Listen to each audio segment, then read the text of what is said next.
Sa isang intelligence-driven operation na pinangunahan ng 102nd Maneuver Company ng RMFB-1, katuwang ang Mankayan Municipal Police Station, CIDG Baguio City Field Unit at Regional Intelligence Division ng Police Regional Office 1, naaresto ang kinikilalang top 1 provincial level most wanted person ng CIDG Baguio City Field Unit nito lamang ika-8 ng Hulyo taong kasalukuyan. Kinilala ang suspect na si alias Magno, 68 taong gulang, may asawa at residente ng Barangay Paco, Mankayan, Benguet.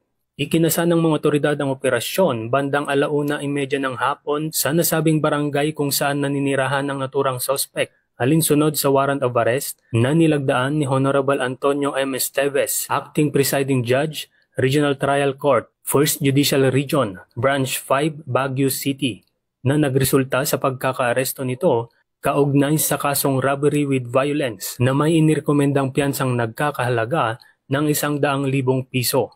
Ang suspect ay nasa kustodiya ngayon ng CIDG Baguio City Field Unit para sa dokumentasyon at tamang disposisyon. Ang tagumpay na ito ay nagsisilbing patunay na walang pinipiling oras o lugar ang ating mga kapulisan sa pagtupad ng kanilang tungkulin upang mabigyan ng hustisya ang biktima ng karahasan at itaguyod ang kapayapaan sa ating bansa.